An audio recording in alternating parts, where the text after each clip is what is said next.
Hi, welcome to the Gamesplainer. I'm Jeff the Gamesplainer and today I'm gamesplaining Ex Libris. So I am gamesplaining Ex Libris this week. Why? Because this game came out with quite a well-regarded game back in 2017. It's now 2022. So why would I be doing a game that is 5 years old? Well, it's because of the game that I'm going to review next week, which is called Athenium. Now, I feel like I need to get this one done simply because they seem like they've got similar base material. They are different games. They are published by the same company. They are both games about books. In fact, they're both games about magic books and how we would store them in our own personal library, for example. So let's get into this game. If you haven't come across it before, it's actually a worthwhile game. I've had this one sitting on my shelf probably for 4 or 5 years, waiting for me to get a Gamesplane of it. But I opened it up, I started reading, I was like, I'll get back to it later. I never quite did. The rule set on this game is not necessarily the easiest to read and understand. The playing of it, however, is fairly straightforward and understandable, and it just kind of works really nicely.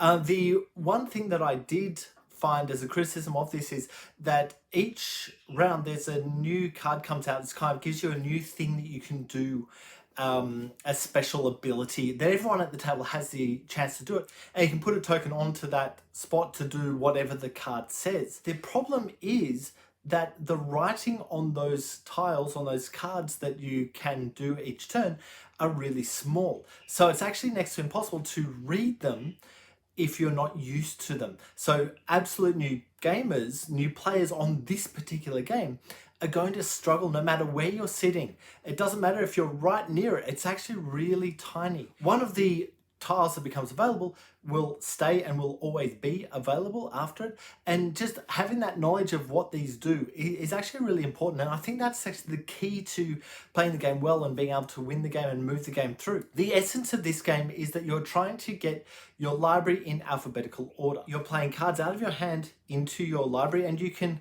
stack up, I think it's 3 or 4 high. I will double check that and we'll have that correct in the actual Gamesplan. But you can have up to that height, and you can go as wide as you like. You just need to go orthogonally adjacent to a card that's already down. And so what ends up happening is you don't look for a one, the very first card that can go into any shelf system. Place a card down and then build out from that, up and down.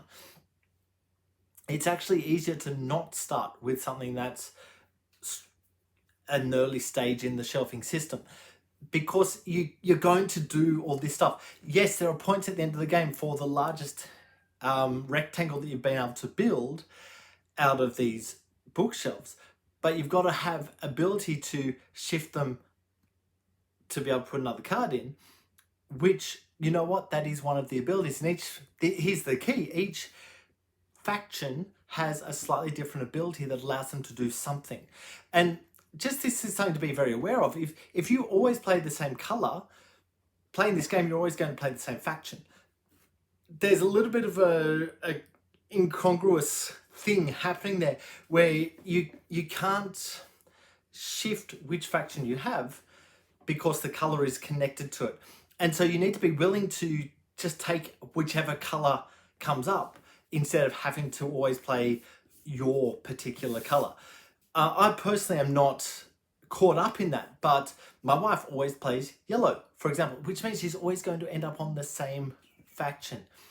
There's a couple of games that do that, and just be really aware of that you're not kind of stuck with that same ability each time you play it, but you actually do need to be able to shift colors within each of the games. Ex Libris was a well-considered game when it came out 5 years ago. I'm not even sure if it's still available. I'm assuming it is.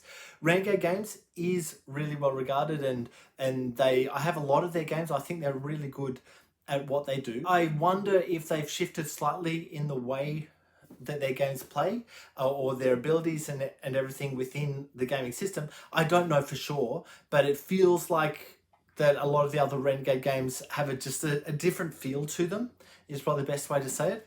This one, however, it does play nicely. It plays relatively easily, but as I say, there's a bit of thinking involved with what you can do. So in essence, what you've got a hand of cards, and you can put those cards out to trade them with cards that have come up, depending on what the cards that are available to you are.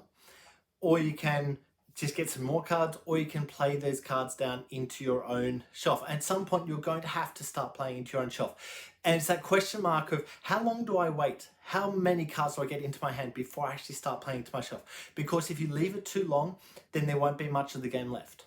If you do it too quickly, then you may play something into a position which locks out a lot of cards being able to be played into your shelf. So look, there's a lot of stuff to think about with Ex Libris. Please go ahead and watch my Gamesplaying Gamesplanation to get a feel for the game and how it actually plays. If you have any comments or suggestions, please write them below. If you have any games that you would like to be Gamesplained, please shoot me an email to thegamesplainer@gmail.com. Follow me on Instagram and Twitter @thegamesplainer to keep up to date with the games I'm playing. Subscribe to my videos to keep up to date with the games that I'm gamesplaining. And until next time, enjoy gaming.